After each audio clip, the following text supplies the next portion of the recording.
welcome, welcome, welcome. Hello, glad you could join us. Thanks for being here. Welcome. Hello, I'm Dan, your friendly fishmonger at dansfish.com. And we do this every Wednesday night.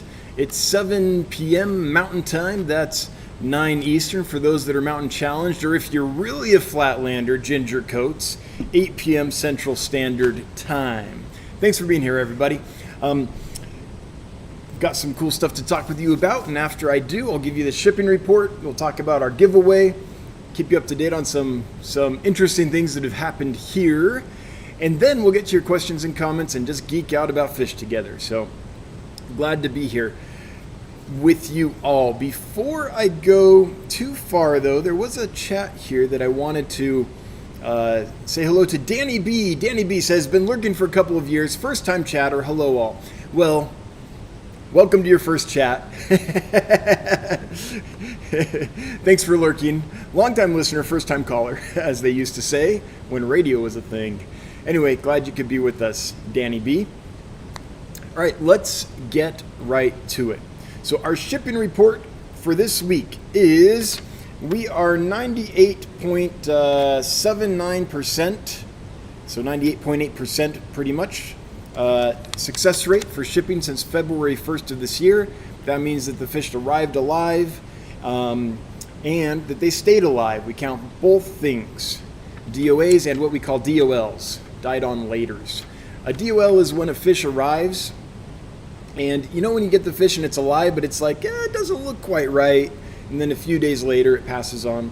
We count that as well, not just our arrive alive. If we counted our arrive alive, we would have about 50% better of a percentage, but we count both of those numbers. So the issues we had since I last talked to you last Wednesday were oddly two Manicapuru redback angelfish arrived shaky and then passed away shortly after arrival, which is strange because our group's been doing awesome. So I'm not sure what happened in shipping there, but it probably was something that happened during shipping because they arrived and the customer was like, not quite right. So sorry to that customer.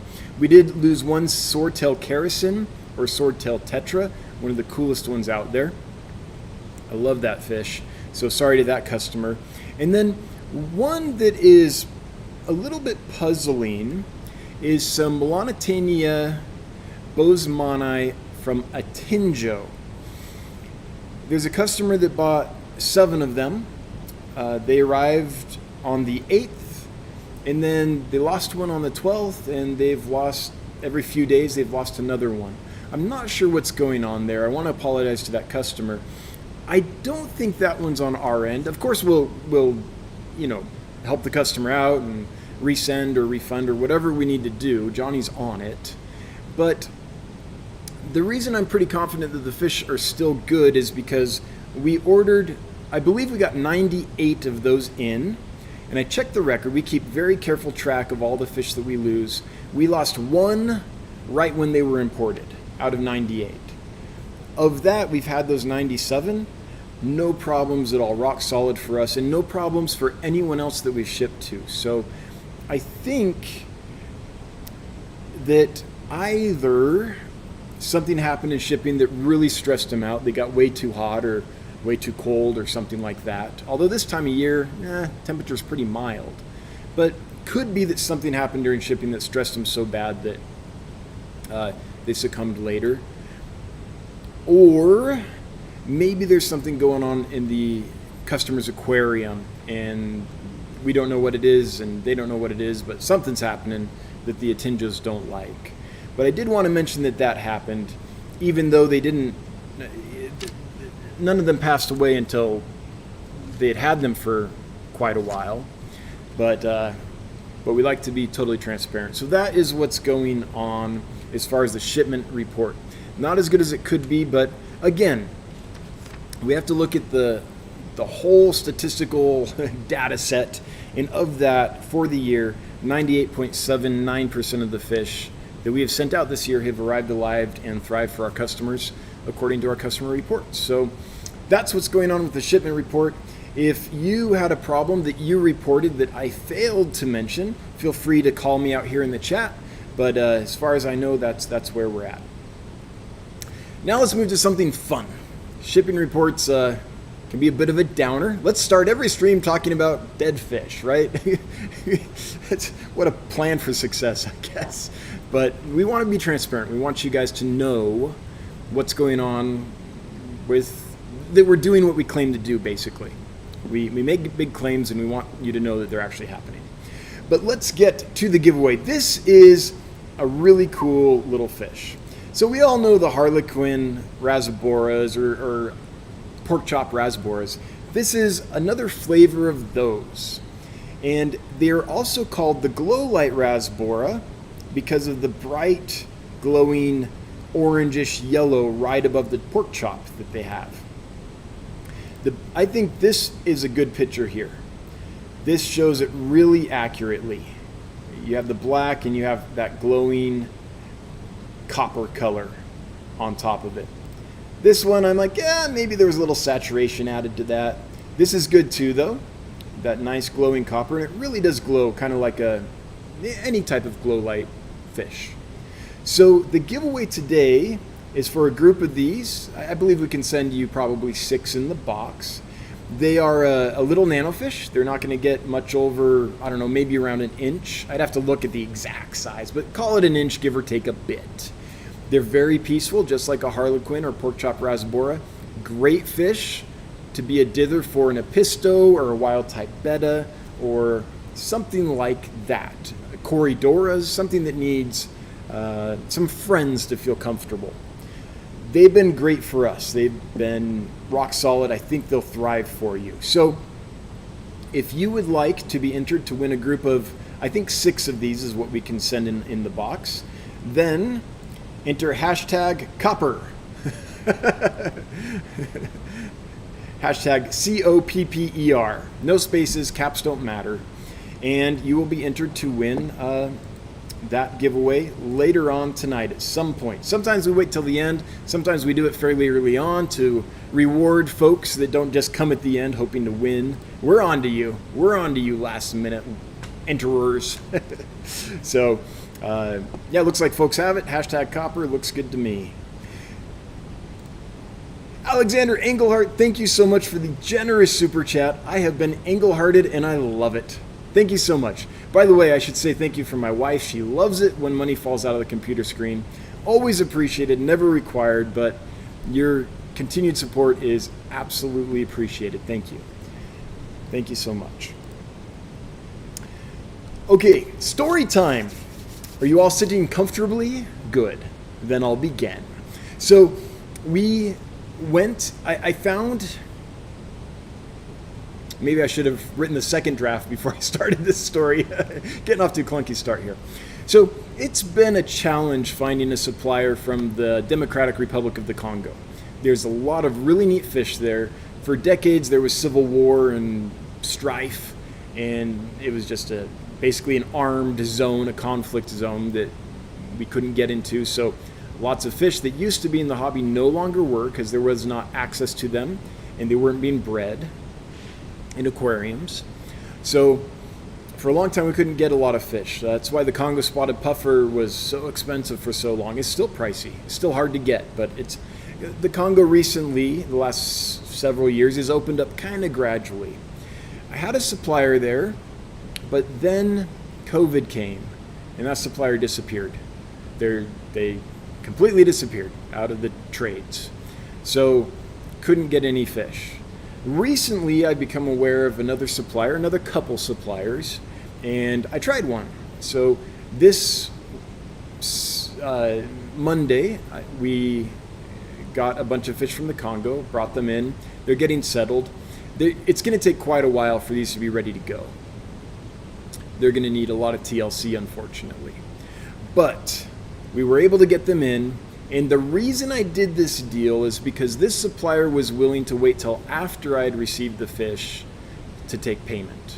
Most suppliers require upfront payment before they even go source the fish.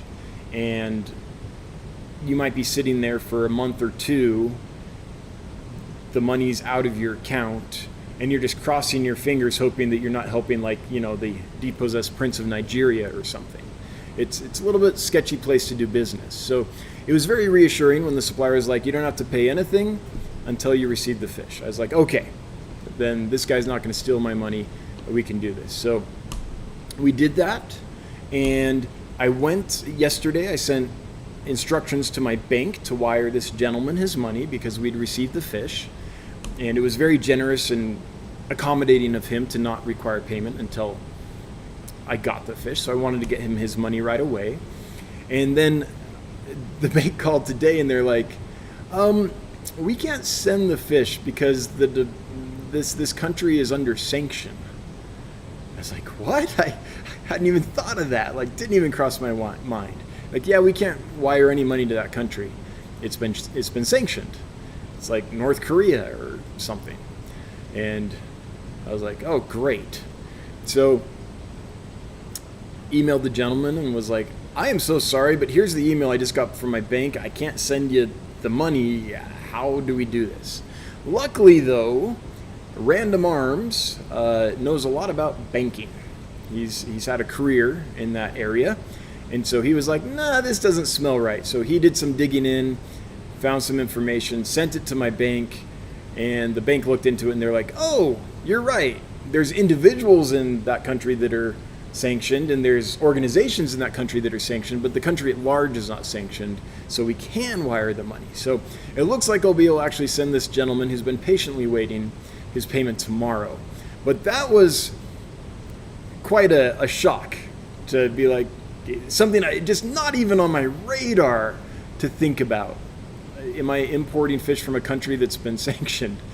I didn't think of it. I'm like, I know there's flights coming from there. I know there's trade going back and forth and things. So I had no idea that it might be that type of situation. Luckily, it wasn't. The bank was just a little confused. But for a while there, I was like, are they going to, is some law enforcement organization going to be coming over being like, hey, why are you sending money to the Democratic Republic of the Congo? What's up, Dan? So it all got sorted out, though. But yeah, I was living on the edge for a while there. But it's going to work out.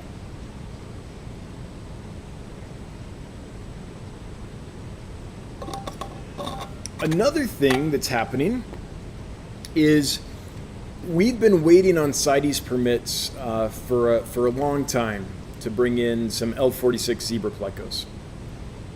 And so the guesstimate from the government we're working with that needs to issue those permits was that they would be ready end of October, somewhere around there. So there's a shipment that I did not think would arrive till then, and a bunch of fish that I did not think would be ready till mid-November that are going to be ready faster. So I received a contact from my supplier a couple days ago that said, hey, I got the CITES permit, here it is. It was like, wow, that was fast. So it looks like those fish are going to arrive in the next week and a half or so. Now, the flight still isn't confirmed, and I know that it feels in a lot of parts of the world that like the impact of COVID is kind of gone, but not in cargo. There's still, I think, when I was at the Triple Crown, there was a presentation given where some stats were given on this. About 1/3 the normal flight traffic is happening right now.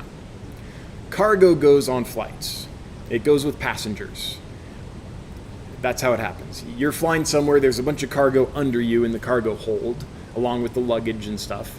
Well, probably in a different hold, I don't know the details. But anyway, the point is, if passengers don't fly as often, there's a lot less flights for cargo to go on. Right now, we're at about 1/3 the normal capacity, about 1/3 of the capacity that we were at before COVID. What that means is that there's a lot less flights available and it's harder to get cargo space. So it's possible now, but it's a lot harder. So we still haven't got the confirmed thing. Basically, you have to bid on the space and hope that your bid's high enough that you get it, but not so high that you go out of business. It's kind of a rough deal. So anyway, that's where we're at with that. It looks like it's all going to happen. It looks like we'll probably have that order a month sooner than we thought, which is awesome. So we're working on freeing up tanks to accommodate that order right now, which is a bit of a challenge because we were not expecting all those fish for another 6 weeks, but here we are. But that's good news, right? We're getting these fish a lot quicker, so I'm pretty excited about that. Kelly Foreman throwing down a super chat. Thank you so much, Kelly. Random Arms saves the day. Yes, Random Arms has a habit of saving the day. He's an amazing guy to work with, that's for sure. Hey, you're in the chat. Thank you, Random Arms. Saves our bacon on the daily, sometimes multiple times a day. Okay, with that, let's get to your questions and comments. Let's open up the chat. I want to thank my moderators for what they're about to go through. They work really hard every week to make sure that the chat goes smoothly, to delete all the porn bots and other inappropriate things. We really do try here to make this a channel appropriate for all ages. I want young folks who are interested in fish to be able to participate and for their parents to be comfortable with them participating. So we do try to keep that tone here. I just remember as a 13-year-old kid, I would have given my left arm for this kind of thing. Every week to get in with a bunch of fish nerds and geek out, I would have loved that. And it would have been so sad if I found a group and then my parents were like, no, there's a lot of swearing and a lot of, sexual comments and stuff, and told me I couldn't participate. So let's keep that in mind, and let's keep that in mind as we chat and make the mods' job easy. But thank you, moderators, for doing what you do. So right now I'm going to scroll up, and I'm going to look for these bright orange boxes. That's what I respond to. If you would like to become a bright orange box, then all you have to do is type @Dan's Fish, select Dan's Fish when it populates, and your box will be bright orange. Now I understand there's some devices that doesn't work on, but we can only do what we can do. One day maybe YouTube will fix that error. Fish and Shrimp by Rich beats Fish and Shrimp by Poor. What do you feed your yellow swordtail guppies? If you're talking about, I think you're talking about the Japan blue and gold. Let's see here. Let's take a little field trip. I think you're talking about these. And if that's the case, we feed them everything. A huge wide variety, and they eat it all. They are not picky. So the foods that are in our rotation right now, and we switch this up frequently, our philosophy is feed a wide variety of foods, and instead of sticking with tetracolor granules. Sorry, LRB, I love you, buddy. Excuse me. So right now in the rotation are baby brine shrimp, Zoo Med Spirulina Flakes. I think it's the Spirulina 20 or something is the brand.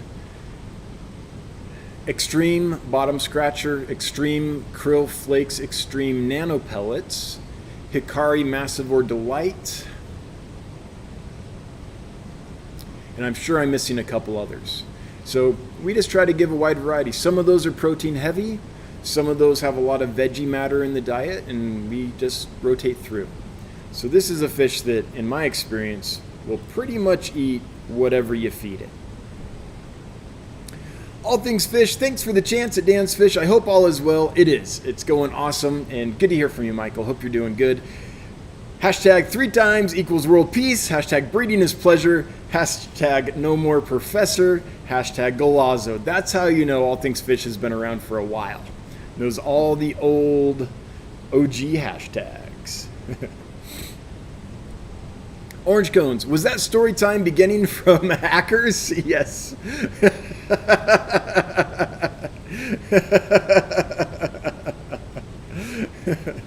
Howdy, orange cones. I hope you're doing well. Good to hear from you. Paul Soltero. Now that's what I call insurance. Yeah, it was the only way I was going to do it. If I'm dealing with West Africa, I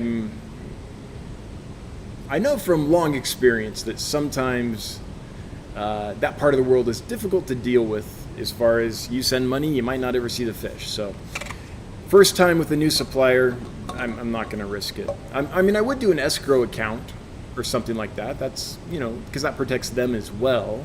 But yeah, it worked out well. The payment worked out well. The fish I'm disappointed in, to tell you the truth. Several of them look good, but I always, focus on the problems, I guess.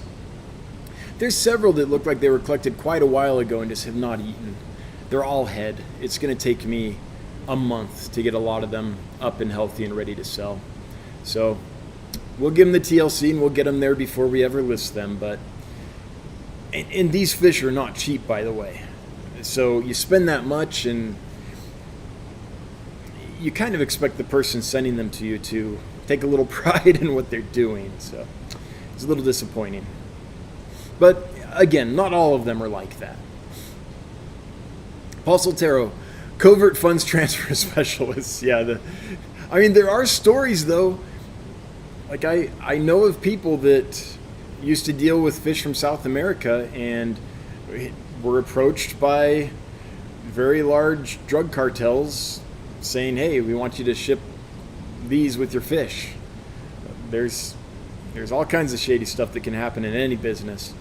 Nick, hey, thanks for the great live streams. I've been wanting to ask you, all right, I run a well, but my water is extraordinarily hard, 500 plus ppm, specifically high in iron and calcium. What should I do? Thanks. Well, I don't know, Nick. I've said probably said it lots of times today. Try not to say all the time.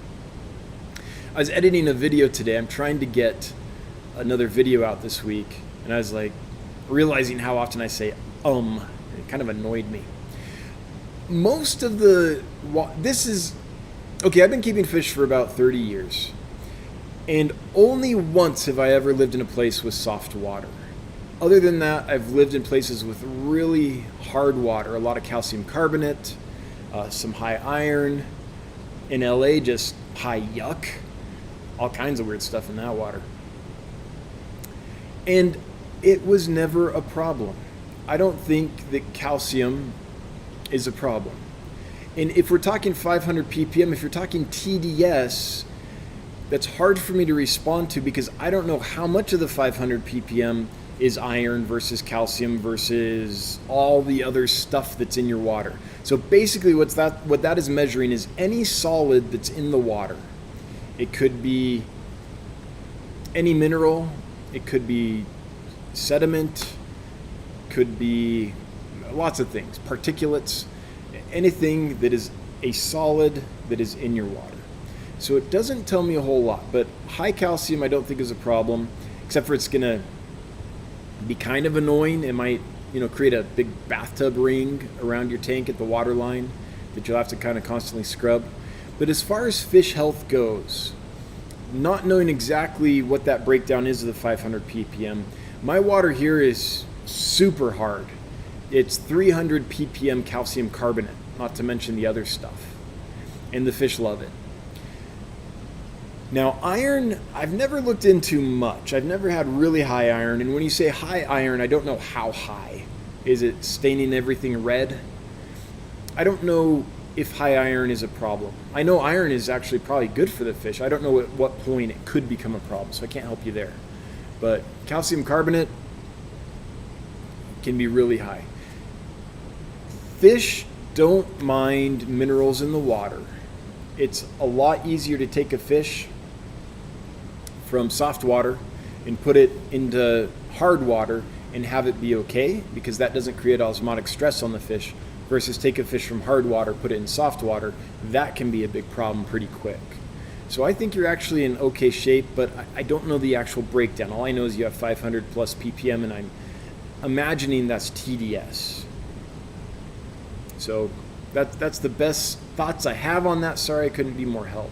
If anyone here knows about iron, and if it's at what point it could maybe be a problem for fish, please chime in and help Nick out. It's not something I've had to dig into because I've never had high enough iron to have to worry about it. Orange cones. Wow, my voice. I kind of have a sore throat today, so sorry if it sounds like sandpaper. It feels like sandpaper. Ethan Foster, it's good to hear from you, my friend. I hope you're doing well. if you live in the, well, I don't know if you want me to tell folks where you live, but, or what you do. I was going to say, if you're looking for someone that does what Ethan does in the area in which Ethan lives, I was going to say look him up, but that might be too much personal information, so I won't. Hi, Dan. I'm having some trouble with mouth fungus on the last 2 groups of rainbows I got, okay? I've treated with EM, erythromycin, Genericure, IC, and IC-X, like I always do with new fish. It came back. What would be your next step? I don't know. Normally my step is I just give them time and clean water. That typically does it. If it went away and then reappeared, usually that comes from a trauma to the mouth. Do you notice when you first turn on the lights, do they like rush around? Because when they do that, they're not too bright. They can ram into the glass and bump their mouth. They can run into,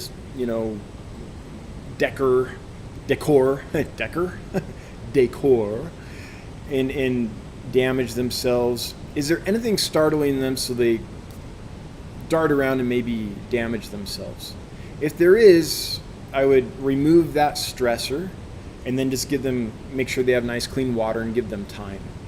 But if it's really bad, like I don't know how much we're talking about. Are we talking about the typical little shipping rub that rainbow fish get? Are we talking about like the whole mouth is like white and gross and fungusy? I'm not sure. But I'm going to imagine it's the typical thing. And for me, it's just clean water and time and patience. It just takes some time. But Ethan, I might be wrong. Maybe it's, I only know what's written here. I'm not there. I can't see the fish. If it's a serious thing and it went away, but then it came back as soon as you stopped treating, then it might be good to continue the treatment. And there's a difference between fungus and bacteria, obviously. If it's fungus, maybe a round of IC-X would help. If it's bacterial and the erythromycin worked before, then maybe I would try more of that. But unless it's really bad, then my guess is clean water. And also, how long did you treat for? If you just put the medicines in and let them sit for a week, that might not be sufficient. That's not actually how those medicines are manufactured to be used. So it might be something where you need to do actually like a week to 10 days of treatment and do water changes and replenish the medication each day. So I would only do that though if it was a really serious thing. Otherwise I give it clean water and time. Not a veterinarian, don't really know, but that's what I would probably do if this fish was in my possession. Just one hobbyist to another. And Ethan, I wish I could help you more. Orange cones. So you have a name of someone already there to be hired at the warehouse? I'm not sure which comment that refers to. That was too far back. I'm sure it was very witty at the time, but my brain can't remember. Sorry. The Fish Guy 5, did you get the red Congo tetras? I'm not going to go over, Fish Guy, what we got from the Congo yet. I want to make sure everyone's doing okay before I do that. So it'll be next week or maybe even the week after, because some of them are going to take some real recovery time. I don't want to get people's hopes up and then, well, it sounds like I already did get your hopes up, sorry. But I don't want to get people's hopes up. Oh, is my mic super hot? Do I sound okay, folks? My mic is peaking in the red. I want to make sure I don't need to turn it down. So I got distracted. I don't want to get people's hopes up and then have it be like, oh, that fish isn't going to recover. Let me scroll down here real quick. I want to make sure that sounds good. Okay, thanks, guys. Next one I can see is... Let's see here. I want to make sure I got them all. Danny B. Welcome to the wonderful world of actually participating in a live stream and not just lurking. Although, hail the Lurker Nation. I get it. I'm usually there. Last fish from an old rainbow school. Would he be happier to be alone in his own tank or put in a tank with a separate species? Now that's a good question. I honestly, okay, so rainbow fish do cue off each other and fire up a lot and interact a lot and are more colorful with more of their species. But if this is a really old dog that's been around forever and is just outlasted everyone else, you might not mind being alone. Like I've seen rainbow fish and kept rainbow fish as individuals, and they seem to be perfectly happy. Maybe they didn't color up as much and stuff because there was no one to be territorial with or to entice to breed, but I did not notice any stress on the animal. So I don't know, if this is an old dog that just wants to sleep all day, maybe I'd leave him alone. Don't quite know the situation. Mountaintop Puffer Keeper, good to hear from you. Have you ever seen the zebra red-eye puffer in the hobby? Salvatore, Carino Tetraodon Salivator, not Salvatore, Salivator? Like drooling at the mouth? Wow, that's quite the name. They're the next project along with the eventual spotted Congo puffers. Let's see here. I don't know if I know this fish, so let's take a quick field trip together and get to know it. Oh no, I've never seen this one on the list, although I can't say that for sure. Wow, that is cool. I like the striations on that. That's a neat fish.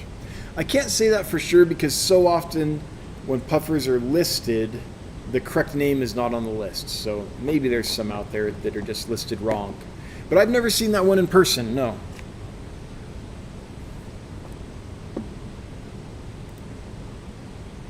But did you get some?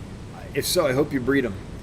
That's a cool looking puffer for sure. Punchy Paints. My mom told me I can't have a breeding is pleasure shirt.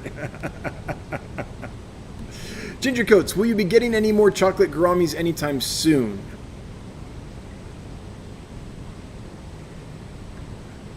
I don't think I have any on order at the moment, but they are something I could bring in.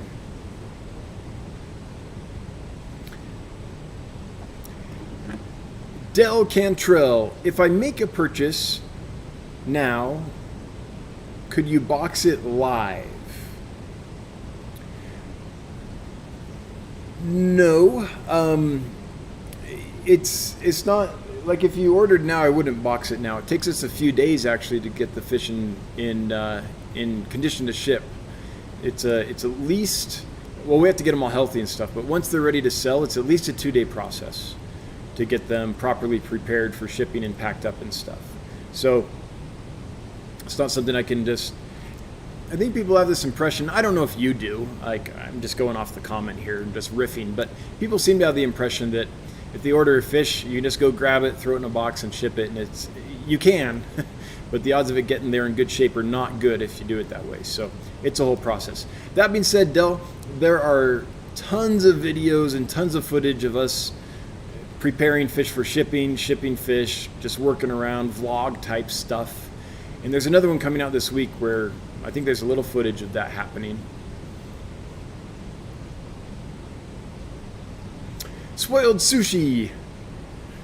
P.U. Such a great name, but it makes my nose like crinkle. Can I keep a red-tailed red-eye puffer with a group of pea puffers, or will the larger one eat the peas? I don't know that much about that fish. I've only had it once, and what I discovered was they were vicious to each other. So I can just imagine that they'd probably be vicious to pea puffers as well. So I don't think I would ever put another species, mixed species of puffers. I don't think that's something I'd be willing to try. Now, if you want to try it, I mean, they're your fish, but I think that would be a bloodbath. Garrett Godot, do you have any sexable spotted Congo puffers in your latest shipment? Just wondering if it is worth waiting. I don't know. I wouldn't know how to sex that fish even if it was full grown. So yeah, they're not something that we're going to be able to sex. Now, if you saw them and you know how to do it, you might be like, oh yeah, you got a male there and female there, easy. But it's not something that I'm going to be doing. It's not a fish I'm willing to take the gamble on of sending the wrong sex to someone. They're so expensive. And I don't know that much about them to confidently do it. Garrett Family Aquatics, how big do the weapons red laser rainbows get? The weapons?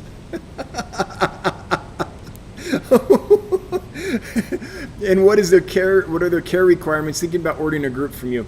If you're talking about the Wapoga, I think you got auto-corrected. The Wapoga red laser rainbows, they're a smaller fish. They're going to get around, I want to say around 3 inches is the biggest I've seen them. Yeah, maybe 3.5, but they're very closely related to the neon dwarf rainbow. So maybe a little bit bigger than those, but not much. And care requirements, they're as easy as a neon dwarf rainbow fish, as Melanotania praecox. Same care. In fact, the same care as any Melanotania. Really easy to feed, really easy to care for. Not a problem fish at all. Curl Kitty 08, what fish do you keep in your home? Right, man, my voice. In your home. Right now, all the fish from the home are here in the warehouse. I said again. Smack.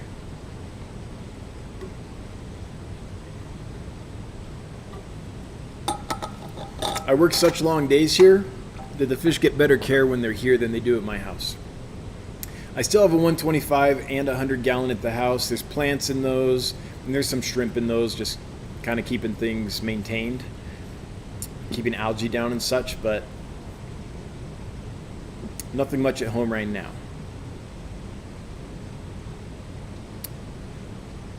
Alician AS, or is it Alishan?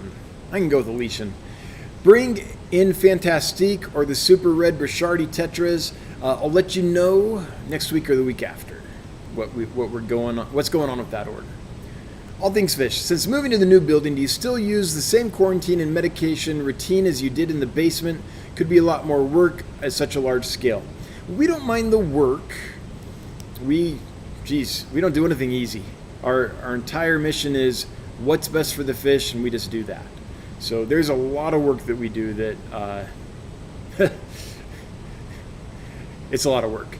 So the work isn't a deterrent at all, but we have changed how we do things. It depends on the fish. It depends on the supplier. Some suppliers, some fish, for example, live bearers, we do a whole routine. We do levamisole, we do Icex, we do flubendazole, and and if there's still a question, then we do kanamycin nitrofurazone, and if there's still a question, then we customize from there. So there are certain fish and certain suppliers that we go through a whole medication procedure with, but not as much as we used to. The theory being that the best thing for fish is fresh, clean water. And that's why we built this warehouse. Constant flow through. Each aquarium gets, 12 to 20, 100% water changes every day. Every hour or two, it gets I'd have to time it again. We adjust flows occasionally. So I don't know where we're at right now, but I would say every 2 hours, let's say, maybe every hour, a tank gets 100% water change. The theory being that fresh, clean water is the best thing for stressed fish, especially if it's hard water like ours. It's got plenty of electrolytes, plenty of minerals. We aren't dealing with a lot of osmotic stress. Well, we are, but we're curing it with our hard water. So that's the theory. So for a lot of our fish, we put them in there and we observe, and unless there's some kind of issue, then we don't treat them. We just let the clean, nice, hard water take care of them and help them recover. Usually the reason to medicate on new imports is it's a prophylactic thing. You're trying to give the fish a fighting chance to recover from the stress of shipping. So that's different than a fish that obviously has an issue and you need to take some action on. What we're finding is that in general, clean fresh water is great at helping fish recover from the stress of shipping. and be fine. So that's what we're doing. It's a mix of both those things. Fish and Shrimp by Rich. Thank you. The right fish, I will try some other food. If they won't eat anything else for some reason, they're voracious eaters. Well, okay, if they just arrived, they might take a couple days to start feeding. But if they're acting normal in the tank and seem comfortable and everything and they're not eating, that's a little strange. If they won't eat anything else, the baby brine shrimp, for sure they will eat.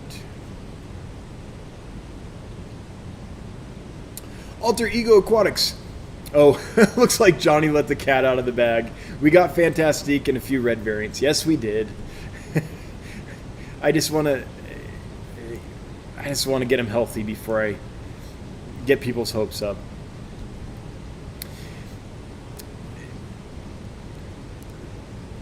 Yeah, this might be, opening this order and unpacking it might have been the most discouraging experience I've had with an order in this sense. There's been plenty of times when fish have been, as I'm finding good suppliers and trying new ones and stuff, where fish have been sent to me and the fish were probably in great shape when they were shipped, but they were shipped incorrectly. Packed too densely, didn't have proper insulation, the water wasn't, their intestinal tract wasn't cleared out before they were shipped. You know, all those things that can make shipping a fish problematic. So there's been lots of times when that's happened. These fish were shipped perfectly. The water was generally really clean and clear. They were not crowded or overpacked or anything like that. The issue is they just sent us fish that weren't, they packed well, but the fish they sent hadn't eaten in way too long. They just were not robust, healthy, fat, sassy fish. So it was kind of gut-wrenching to be, not gut-wrenching, it was, I don't know, disconcerting to open the box and be like, these are packed perfectly, the water's clear, yay, and then lift up bags of fish and be like, why would they send that? You know, why wouldn't they feed the fish? So it's one of those situations where we've got a lot of work to do to get them, and a lot of time. Oh, geez. Time and money. Like, it's, yeah. But, you know, you try new suppliers, and sometimes they work, sometimes they don't. The supplier emailed and was like, how did they arrive? Do you have any thoughts of how we could do better? And I was like, yeah, I have some thoughts, and showed them pictures of the totally emaciated fish and was like, why would you send that?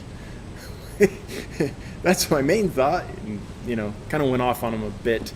But I don't know if we'll ever use this supplier again. Sometimes you deal with a supplier, they send a shipment, it's not good. You have a discussion with them and tell them what your expectations are and explain how you want things done, and that you'll try them one more time, and if they don't do that, you will never ever do business with them again, and you will encourage all your friends in the industry that also import. You'll share your experience with those friends when they ask you and say, yeah, I wouldn't buy from that guy, right? So sometimes you can do that, and the next shipment is much better, and you can kind of train or help the supplier to rise to your standards. So we've had to do that a few times. So, but on the other side, it's like, I don't know if I want to deal with a person that would send me fish in that condition. Like, why would you just, why would you ever think that that was okay? Don't you have any pride at all in what you're doing? Like, so it's one of those things. I'm trying to figure out exactly how to handle it in the future. But right now I'm like, nah, I'm not dealing with that person again. Okay, got on a rant, sorry. Alter Ego Aquatics. I have a 125 tank in the lobby of my new business location that I haven't set up yet. That's a beautiful sized tank. 6 feet, you can do a lot in that. Wanting to do heavy planting with schools of small fish, what would you put in? So if the plants are the focus, I would go to these two schools of thought here. And I'm not like a planted tank guy, but I know what I like. One school of thought is go with, well, first thing I would do is I would get large schools of one or two types of fish. I wouldn't be like, I'm going to take one of those and one of those and one of those. If I did, for example, I wouldn't get like 5 chili rasboras and a couple pencil fish and 6 of these and 8 of those. If I was doing chili rasboras in a tank like that, I would do a school of, depending on your maintenance, 200 to 400, depending on how you maintain it. And that might be all I had in that tank. Maybe some autosinkless and some shrimp and some maintenance going on. But so that's my first thought. And this is all up to taste, right? But I like a large school of a single species much better than the onesies and twosies. And what I've found over the years is the fish, I think, like it better too. Not all fish, but fish that like to be in groups like to be in big groups, closer to what they're like in nature. And there's different behaviors, different colors, a whole different, the fish just acts in a completely different way, which I think is manifesting that it's more comfortable or there's more for it to interact with or something. So that's the first thing I would do. Then we get into which fish to put in. So if you're doing small fish in a big tank, I would do lots of 1 or maybe 2 species, something like that. The next part is, do you want the focus to be on the plants, or are you okay with the fish being part of the focus? If you want the focus to be on the plants, then I would pick a species that isn't super brightly colored, stays small, and schools together pretty well. Something like maybe exclamation point rasboras. Something like, there's a lot of tiny little rasboras that aren't really colorful but add life to a tank and wouldn't steal focus from the plants. But I like colorful fish in a nicely planted tank, so I would probably do something like a big school of glow light danios, a big school of those copper rasboras that we're giving away tonight. A big school of those would be awesome. A big school of chili rasboras would be beautiful. A big school of celestial pearl danios. A huge school of like threadfin rainbow fish would be stunning. That would be amazing. That might be my first choice of everything I've thought about so far answering this question. Kubutai rasboras, that's the neon green rasbora, would look awesome. A big school of a lamp eye killifish would be great.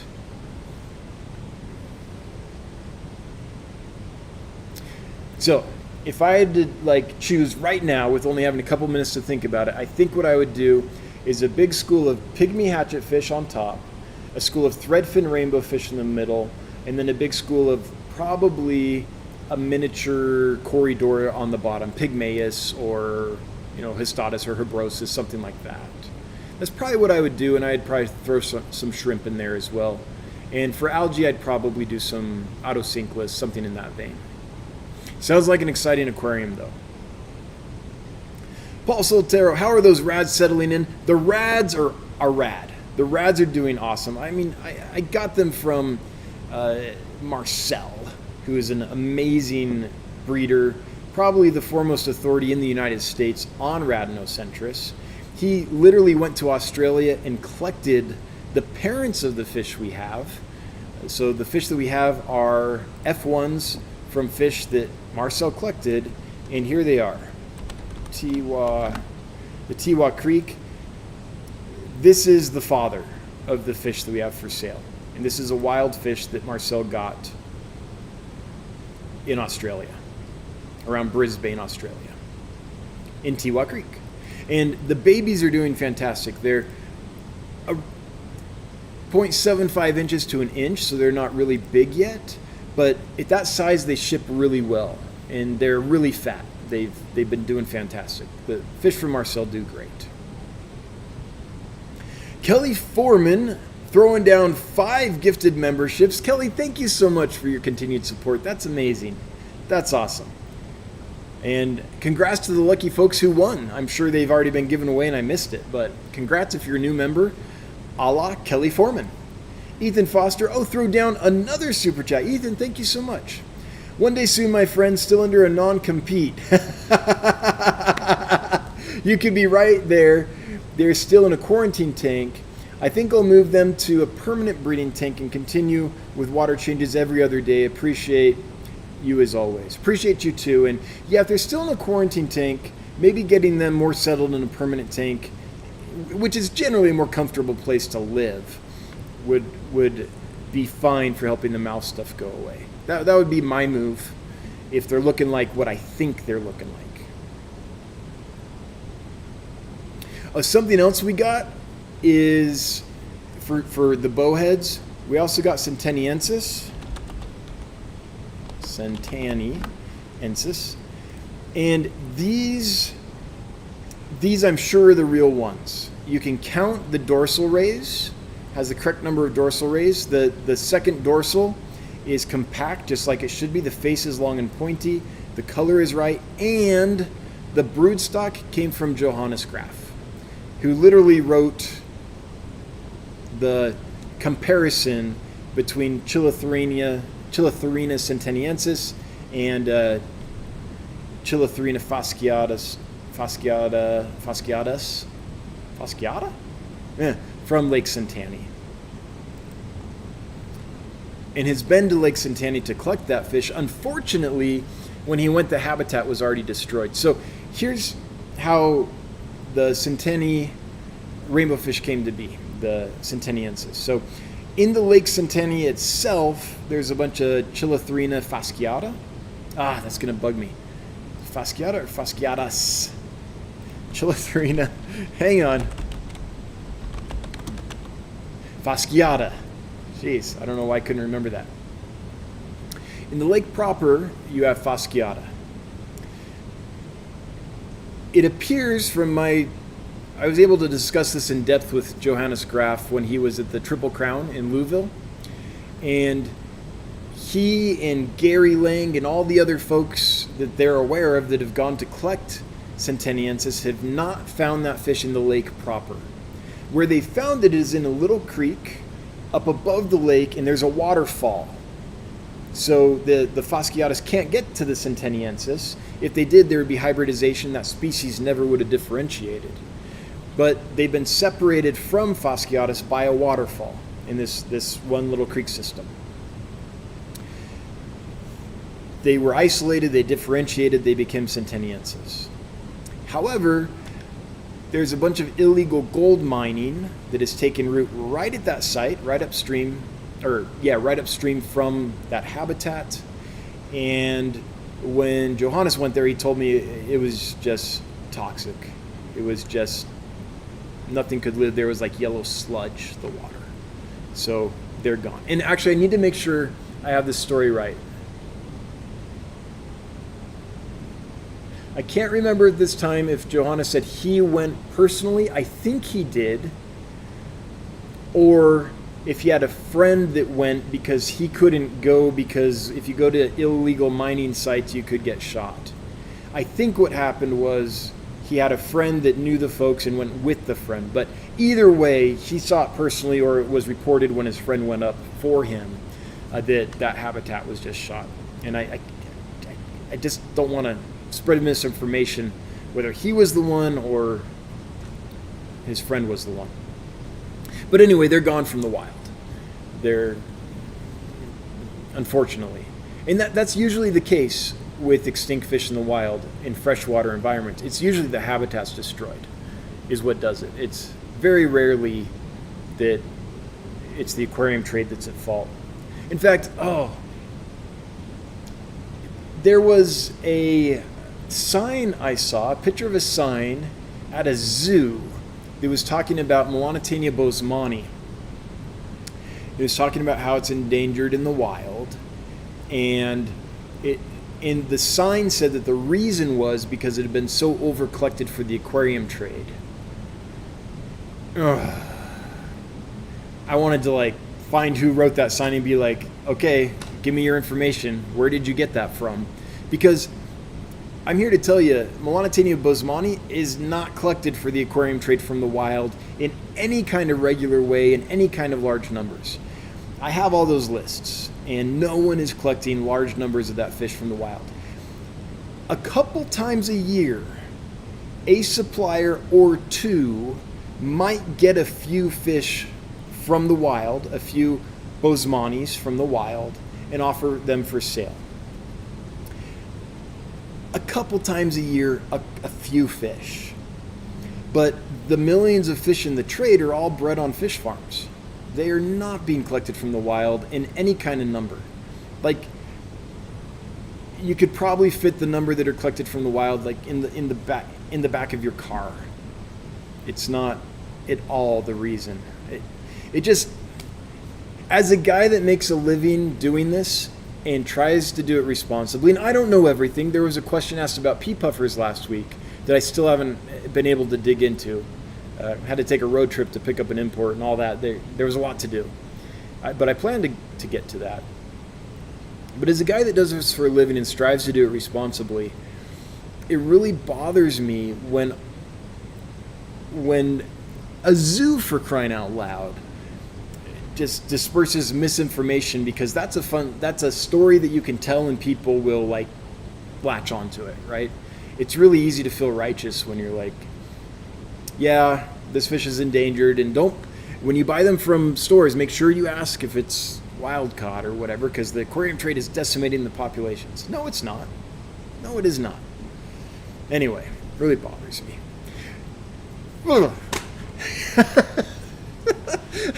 I'm ranty tonight.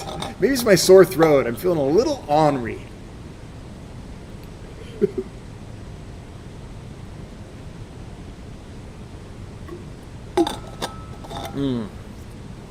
I mean, I'm not going to go all Michael's Fish Room on you, but feeling a little ornery. T-shot.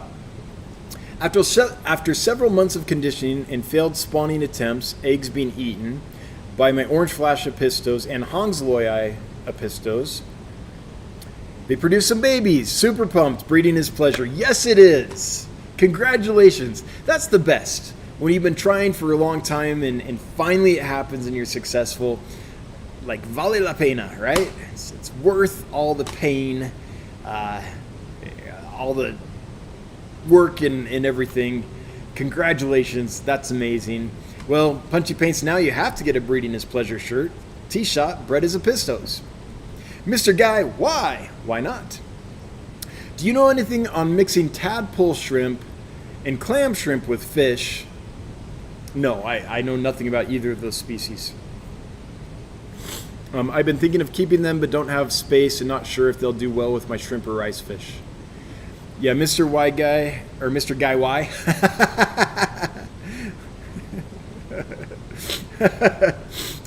Sorry. I don't know what a tadpole shrimp is or a clam shrimp. I'm not a shrimp expert by any means. But if anyone here knows and can help Mr. Guy Y out, please chime in and let's help out. The Outdoor Men. What is the risk of keeping aquarium temp at 86 for 2+ weeks? Long-lasting ick. I'm slowly winning the battle on. It depends on the species. It depends on what in the tank is utilizing oxygen. The big danger at 86 degrees is that there won't be enough oxygen saturated in the water, and fish will actually start having issues because they're not getting enough O2. So that's something that can happen. What happens when you raise the temperature is all the microbes in the aquarium, whether they're bacteria or protozoans or whatever, little tiny worms and stuff, their life cycle goes a lot faster, and they can boom in population. So not only is 86-degree water not able to hold as much oxygen as cooler water, but there's more stuff in the water sucking that oxygen up and utilizing it. So that can be a problem. So even if the temperature itself wouldn't overwhelm the fish, sometimes that combined with low oxygen saturation will. So that's something to be aware of. I would only try raising the temperature depending on the species you have and how you have things set up, but generally I'd only try doing that if the tank was really clean. If you have like mulm around, or the gravel hasn't been vacuumed in a while and there's a lot of like organic stuff in there that can decay and feed populations of bacteria and protozoans and such, when the temperature is raised, you could have a problem. So that's something I'd be aware of. Make sure your filters are in good order, not clogged with a bunch of gunk before you tried that. So that to me is the main risk. Ethan Foster, again, Ethan, thanks for all the super chats tonight. Always appreciated, but it's never required. You've done your duty. No more super chats, just chat. Mods, if Ethan leaves another question, bring it to my attention, please. I don't want him to have to spend any more money tonight. About to set up a rack of 60 breeders. Awesome. Have you used any yet? I've never been a fan of Aquarium, but going to give them a try. Yeah, everything that's old is new again. 60 breeders was the size that I used to use regularly back when I was in college. I love them. 4 feet long, 18 inches front to back, and just not as tall as a 75. They're an amazing aquarium. They do have the divider down the middle, so that's why a 40... The nice thing about a 40 breeder is it's the biggest tank that I'm aware of that you can get that's regularly manufactured, well, mass manufactured, that doesn't have a brace across the middle. So, but I love the 60 breeder. As far as a 4-foot tank, I like it. I like a 75. They're both great, but the 60s are nice because less height means less headroom, and you can probably get 3 stacked up if you have a tall enough ceiling, as opposed to just 2 in a 75 or something like that. But yeah, they're not actually a new tank. They're just a tank that was discontinued and is now, for some reason, started up again. And yeah, I do like them a lot. Okay, where am I at? What's my name? Who's my daddy? Alex Repko. Hello, Dan. Did you have a chance to watch a video of my fish for sale? About to place a hefty order from you as well. Well, thank you so much, Alex. And no, I've been absolutely swamped. So I lost 2 days because I had to drive down to Denver, arrange for the import and stuff, and then actually get the import and drive it back and unload it and care for the fish. And right now, a lot of my time is being sucked up caring for the new fish because a lot of them did not arrive in good shape, and so they take a lot of attention at this stage. If I can get them through this week, and most of them have started eating okay, but some of them are so thin that I'm having trouble getting food down them. They're having trouble keeping it down, so I've got to work with them. So it's just a time suck. So I'm very interested in working with you. There's a couple other hobbyists who've reached out that have fish available as well that I need to circle back to, but right now my priority just has to be caring for this import. So typically my work week is like this. Thursday and Friday, we don't send many fish out. We don't send any fish Fridays, and we try not to send fish out on Thursdays. The reason is if they get delayed and they don't arrive on Friday, then they get held at the warehouse until Monday. So the fish are sitting over the weekend, in bags and boxes. Not great. So Thursday and Friday, generally, we don't have the normal controlled chaos of the fish shipping cycle. So that's the day I generally can sit down and get to my emails and circle back to things. But when I lose a couple days, because I have to head out of town or something like that, I fall behind. So that's all it is, Alex. I'm interested. I will look and get back to you. It's just finding the time. But thanks for reaching out. In anyone else that's a hobbyist who's reached out and we've gone back and forth a bit and then I fell off the face of the earth, tomorrow and the next day are kind of when I plan to circle back, depending on how much time I have to spend caring for these fish. A-Train, I'm going to the All Aquarium Catfish Convention in October. Oh, that sounds amazing. It will be my first convention. I'm really excited to listen to some lectures and see cool fish. What's your favorite part of aquarium conventions? My favorite part is learning. When I go to a convention, and the folks that saw me at the Triple Crown can attest to this, I spend all my time, if there's a lecture or a presentation or someplace I might learn something, I'm there. That's what I want to do. It's an opportunity for me to rub shoulders with people that are much more expert than myself and learn new stuff. And I try to do it at other times too. So for example, I like to share meals with people that I can learn from. So I had a chance to have lunch with Marcel, which was awesome. Learned a lot about him and how he keeps fish and things. I got to share a lunch with the Newmans. Lee Newman is the one of the curators at the Vancouver Aquarium. He and his wife were there, and we, my fish godfather is a good friend of his, and so we kind of had. Actually, it was funny. So I see a fish nerd at the restaurant waiting for a table, and so I'm like, "Hey, you look like a fish nerd. What are you into?" And he's like, "Well, I right now I'm into Satanoperca." I'm like, Satanoperca? That's interesting, because I didn't recognize Lee. I saw Lee back when I was a kid, but I hadn't seen him forever. And he told me he's into that, and I was like, "Oh yeah, Cichlid News just had a great article on Satanoperca. It was one of the best articles I've read in a long time." And he's like, "Oh, that's good. I wrote that article." And I was like, "Lee?" And he's like, "Yeah." And I was like, "Oh, I'm Dan. I'm the kid that used to hang around with Jim Forshey." And he's like, "Jim, yeah." And so we had lunch together. So stuff like that is cool, especially when it's with someone like Lee, who answered a lot of questions. I learned a ton about South American cichlids from him. And now I've got a guy that when I get Satanoperca in, they're often not identified correctly, and he'll be willing, if I can send him some pictures and stuff, to take a look and give me an identification. So things like that are my favorite. Now, I did really enjoy at the Triple Crown meeting the fish fam, talking with folks and stuff, but I tended to only do that kind of after hours when there weren't lectures and things. I wasn't as into the auctions. I knew I wasn't going to buy anything, and I wasn't as into, I didn't go on any of the like whiskey tours or that kind of stuff.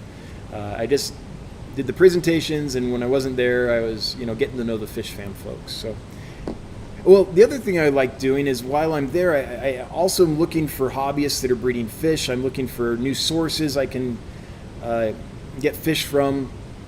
I'm trying to do anything I can to forward the business while I'm there, as far as an opportunity to source new things. In fact, there's a gentleman that I met, Michael Wolf, are you listening? That breeds electric blue Jack Dempseys. I have a heck of a time finding good electric blue Jack Dempseys. That's why you haven't seen them available for a long time. So Michael DeWolf, I think. If you're listening, I don't think I got your contact information, but I know you have mine. So if you wouldn't mind sending us an email, hello@dansfish.com, HELLO@dansfish.com. I'm interested in getting some of those electric blue Jack Dempseys from you if you have any. But A-Train, you're going to love it. Like they're awesome. I love the conventions a lot. I miss them. I don't get to go to nearly as many. When you're in Los Angeles, there's lots of fish events happening around you, and they're easier to get to.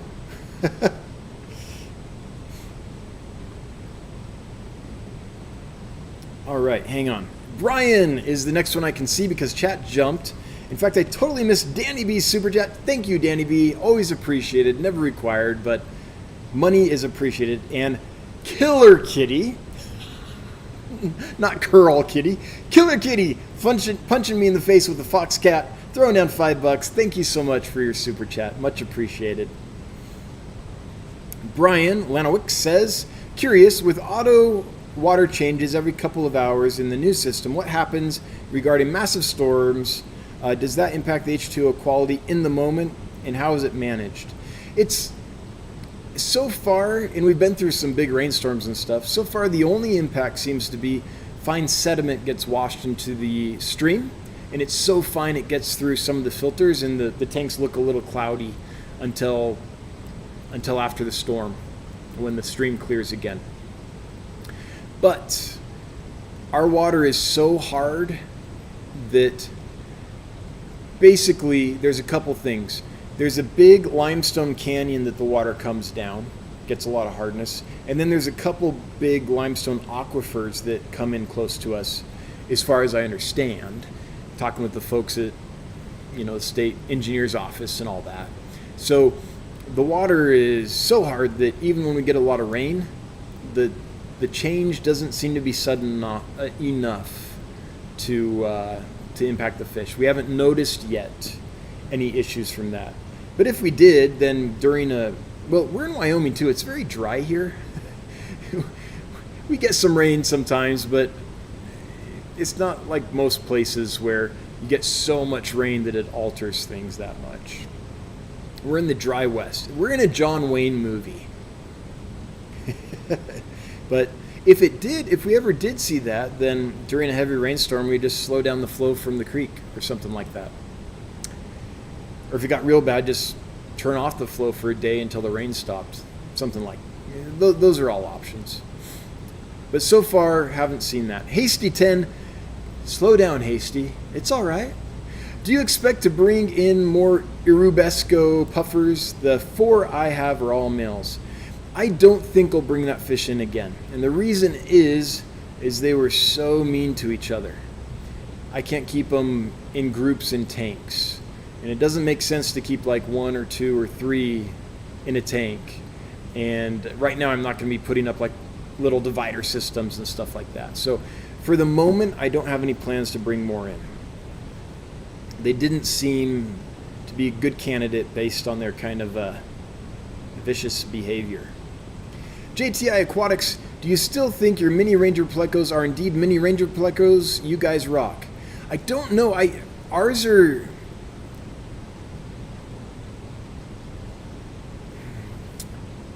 So this is my first time with that fish, which makes it difficult to tell. Ours are getting to the point where if they grow much bigger, then they won't be mini Ranger Plecos. They're getting just big enough, I think. So we'll have to see. However, it did take them a long time to get that big. So I think it's still possible. I don't know enough about that fish yet. But if they grow much bigger than they are now, then they're probably not the minis. Has anyone here that has got the Ranger Plecos from us that we hope are mini Ranger Plecos but don't know for sure? Do you have any thoughts?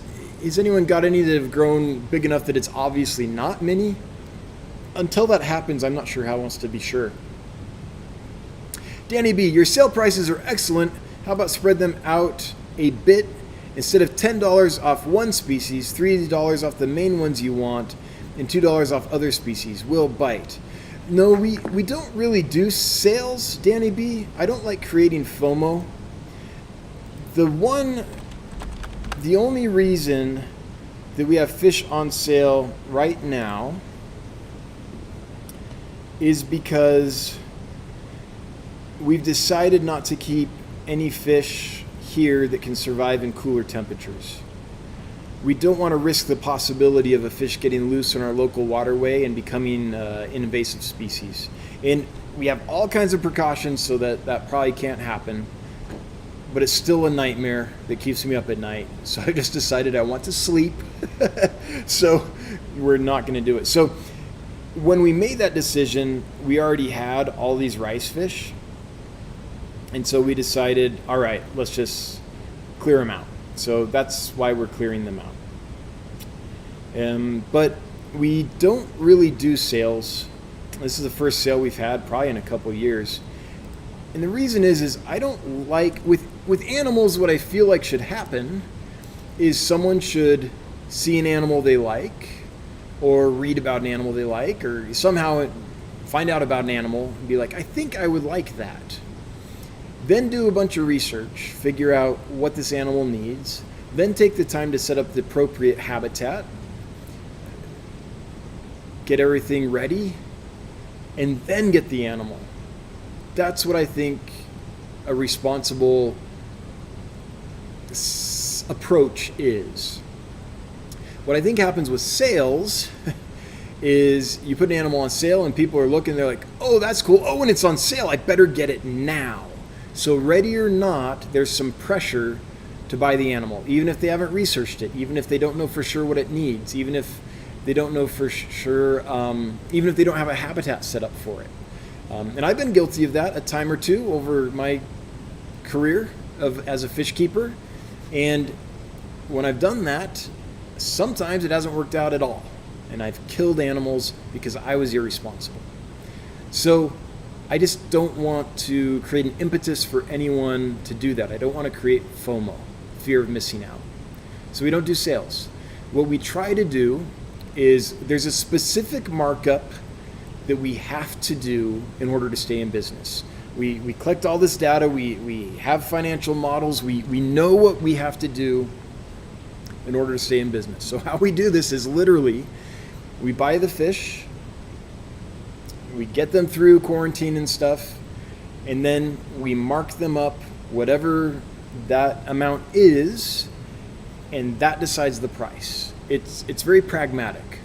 We know we have to do a certain markup or we will go out of business.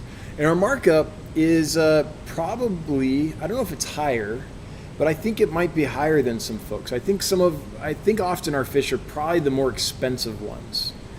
But it's what we have to do because of how we operate. The system that we're using here is very expensive. There's a lot of expendables to keep it up. There's costs to keeping the system going. There's a lot of costs in time and labor just preparing fish for shipping and shipping fish the way we do it. There's a lot of costs in time and labor in going through our quarantine process and medication process as needed. So we know what those costs are, and we just price the fish accordingly, and that's the price. Sales, again, the only reason we did this is we're trying to clear some fish that are keeping me up at night. I guess is the way to put it.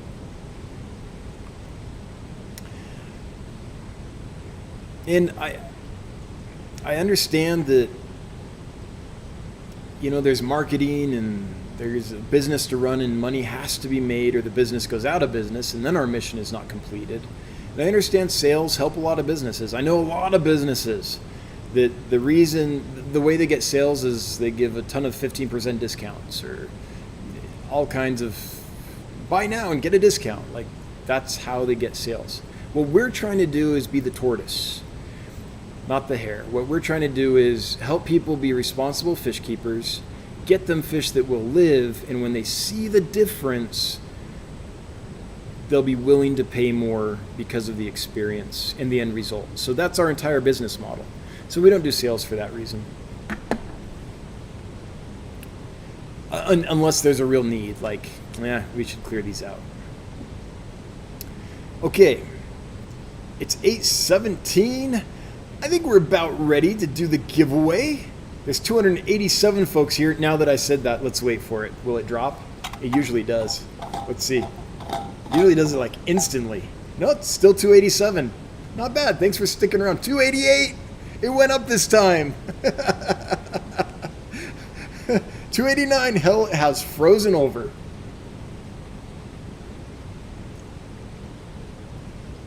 $292. All right. So we're going to go ahead and do the giveaway. Hopefully that wasn't just a bunch of folks like jumping on with second accounts to get another ticket in the raffle. But the winner of a group of, I think, 6 Hengelai, the copper Rasbora, also called the glow light Rasbora because they do glow. Great little peaceful nano fish. The winner of a group of those is, wrong button, this button. Chris Aquazone. Chris's Aquazone, thank you so much for playing. Thanks for being a member. Appreciate that. And you have won. So you have 2 minutes to chime in, Chris's Aquazone, and let us know you're here. Because the only rule is you do have to be present to win. And after 2 minutes, if you have not chimed in, yep, you just did. You won. Congrats. So if you would send an email to hello@dansfish.com, hello@dansfish.com. We need your first name, your last name, and your mailing address. Please send that in the email, even if we already have it somewhere. It's much nicer when we don't have to dig through a bunch of old orders to try to find it. So send us your first name, last name, and your mailing address, and Johnny will get with you and set the shipment date with you. And congratulations. I think you're going to really like that fish. I'm fully aware that is talked about being responsible and da da da, and then I do a giveaway. I get it, but hopefully the tone of the live stream has been what it is long enough that people know that they need to be prepared for fish, even if we're giving them away. But that does always kind of, I'm like, you talk about that a lot, and then you go give away fish. Isn't that like encouraging people to get a fish even if they're not quite ready for it? I don't know. I got confidence in you guys. All things fish. The time is now 9:05 Central Standard Time. All right. That's two times Central Standard Time has asserted itself today. Thanks, Ginger, and All Things Fish. Mark your calendar for next year. ACA and Cataclysm are teaming up. Oh, that sounds cool. I would love it if the Killy folks and the Libear folks and the Rainbow folks did it again with the ACA as well. I don't know if that'll happen or not. I think it helps, though. A lot of those clubs just need more support. It's hard for them to pull off an event by themselves. So it makes sense to me.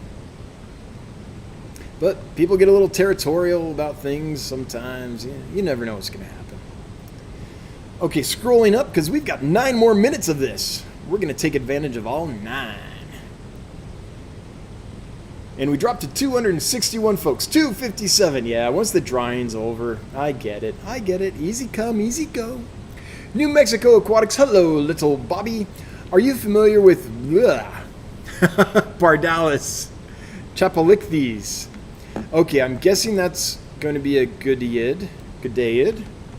And I think I might be getting some of those soon from someone who's going to sponsor a giveaway. Yeah, I'm familiar with that fish. Thoughts, I have a large colony of them breeding. That's awesome. So I haven't kept that fish before. So I don't have, it's this. I don't have a lot I can say about it. I think that's awesome that you're breeding them. But from what I understand, because there's someone who is going to send me some for a giveaway, I have to get back to that person too after this crazy week.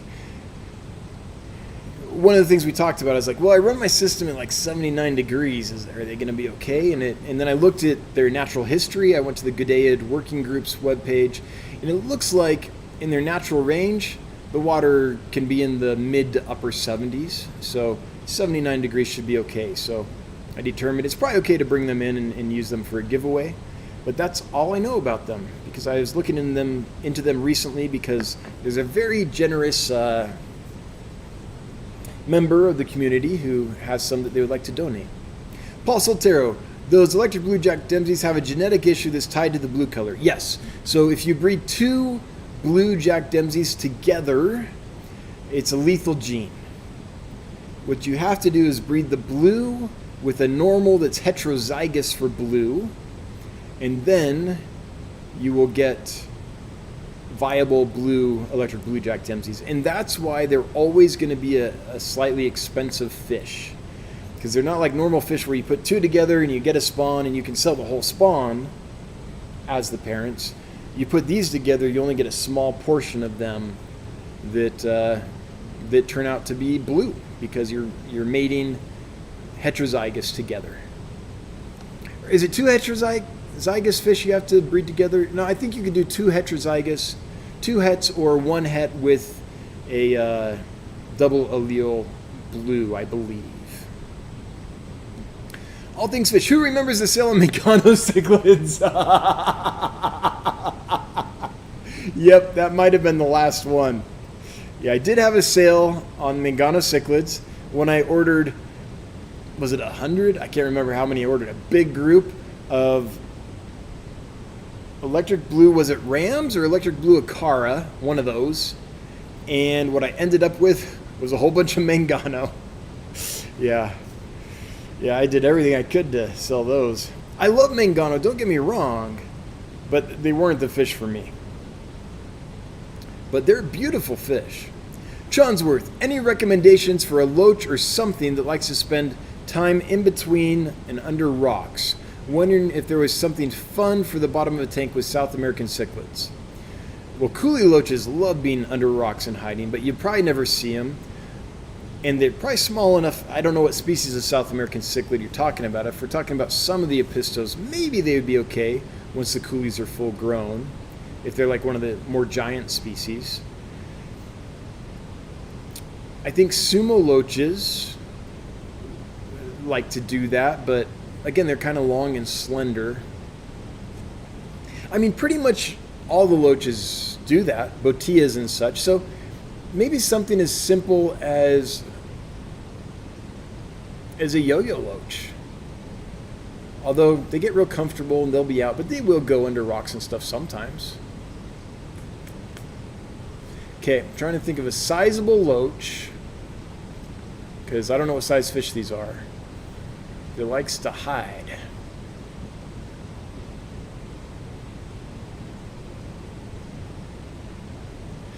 I'd probably go with zebra loaches. They hide. They also come out sometimes, but they will hang out under wood and stuff. I don't know if they're big enough, but I really like zebra loaches. I think they have great personalities. They don't get too big, maybe around, is it 3 inches, 4 inches, something like that. So it's not like a clown loach that could bust your tank. And I like the color and pattern, so that's the one I'm going to go with. But there's lots of options. Just make sure it's peaceful. I stay away from like any of the tiger loaches. Things like skunk loaches, blueberry loaches. Well, those are color dyed, aren't they? But red tail loaches, things that are, vicious. Here's an answer to the mini Ranger Plecos. JTI Aquatics. I got one of the mini Ranger Plecos from you, and it is getting thick really fast. It is about 2.5 inches. Yeah, and that's about as big as they should get, right? Mini Ranger Pleco. Or do they get to 3? Let's see here. If I can find this real quick.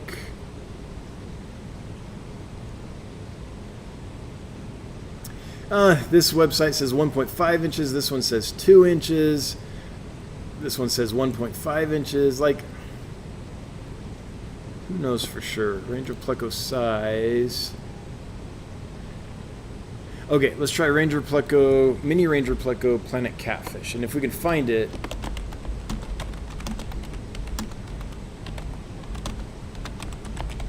Or loricaridae.info.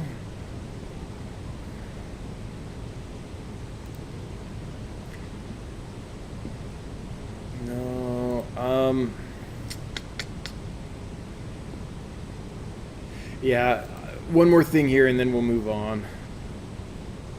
Yeah, this is just like a chat in a thread. Yeah, not sure. I couldn't find that real quickly, but I can't remember what their max size is. I thought it was around 2 to 2.5 inches. Orange cones, I agree with the sales thing. That happened a lot with an animal shelter I volunteered at. They would put the dogs there the longest at half price, brought the wrong new owners. Yeah. Danny B, perfect answer to my sale question. Thank you. I agree. I see the difference. And no shade on other companies that do sales. Everyone operates differently. Like, of course, if you're in business, you're going to do sales. That's the normal thing to do. I just try to do it different. Okay, we have 2 minutes, so maybe I can get to one more here. Scrolling up here to look for one, and here it is. Big shrimpin', not shrimping, shrimpin'. Do you ever figure out what's going on with the purple sail fins?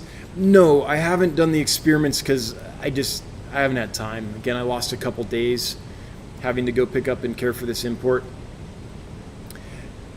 They're fine in the aquariums. I haven't taken the time to do the testing to figure out if I can find an effective way to ship them. That's going to take me a few days, and I'll do it as soon as I can. That's all I can promise. Mitchell Broom, hey Mitchell, good to see you. The problem I ran into at the Triple Crown was there was too much interesting, talks going on at the same time. There were so many interesting talks, absolutely, which is the best problem. When you go to an event and you have the rainbows, you have the killies, you have the livebearers, you have the cichlids, and often there were 3 talks all at once, and you had to pick one. So something that was fun was during meals or after talking to someone that went to a different talk, and being like, okay, what did you learn? What did they talk about? Give me the deets. It's like after a first date. Ooh, tell me everything. Yeah, the Triple Crown was an amazing event, especially if you were wanting to learn. It was awesome. I mean, if you wanted to socialize and stuff, people had a great time with that too. There was a lot going on. Tamara Soris, can you please give some information on the rummy nose Rasbora? It's not a fish I've seen a lot about. The main thing about the rummy nose Rasbora is it is endemic to Lake, I think it's Inlay, is that right? Rummy nose Rasbora Lake Inlay? Let's see. Yeah. So this fish is endemic to Lake Inlay. Lake Inlay is, yeah, Lake Inlay in Myanmar. Okay. Lake Inlay has some interesting features. It's not a soft water lake. So first of all, they like hard alkaline water. So that's something to keep in mind. In fact, I found them somewhat difficult to keep in soft water. They take a lot more work to get adjusted anyway. So, and they don't like it too hot either. I wouldn't keep them much above the 79 degrees I'm keeping them at. I mean, I've seen them successful in the low 80s with plenty of clean, if the water's clean and there's a lot of oxygen and things. But honestly, I think they'd be happier in the low to mid 70s. So that's the basic things, I think, to keep them happy. Other than that, they act a lot like most other Rasboras, which is very similar to like a tetra or something. Active fish, kind of shoals and schools around, easy to feed, outgoing in a group. So I like that fish a lot. My biggest recommendation would be to do something like this. Lake Inlay water parameters. Jump into the water parameters of Lake Inlay. And often you can actually find, for a lot of these lakes, you can find scholarly studies where people have gone and tested water chemistry, water temperature at different times throughout the year, at different levels of the lake, and you can learn a lot about what your fish would want. Lake Inlay is a pretty shallow lake, and it's got a lot of plants in it. There's a lot of information on Lake Inlay. So before you got the rummy nose Rasbora, I would suggest research Lake Inlay first so you can learn about their habitat. But they're not a difficult fish in my experience, provided they're not too hot and they get nice hard alkaline water. Jon Snow Radio, still loving our Colettis. Yeah, those Coletti tetras are awesome. I'm glad you got some. Congrats. And who knows when I can find more, but if I do, I'll bring more in because they're amazing. It's 8:32. We got to shut this thing down. Thanks for being here, everybody. We still have 193 folks here. That's awesome. 194, it actually went up. That never happens. Oh, yeah, back down. Okay, that's about right. So I want to close this out by thanking my moderators for doing what they do every week. Thank you. Thanking everyone that threw money at us, either by becoming members, gifting memberships, or giving super chats. Just thanks for some financial support. We are a new company. We're a startup. We're in a treacherous phase of growth and scaling right now, and so every penny really does help. And thanks to everyone who had questions and comments and was active in the stream. But also thank you to the lurkers. Hail the Lurker Nation. I'm with ya. If you're watching on the replay, hello from the past. And if you're listening to the podcast, thanks for listening. And thanks to Michael Mellier for making that happen. We will be back next week. Same bat time, same bat channel. Until then, I sincerely hope you have a wonderful week. Bye-bye.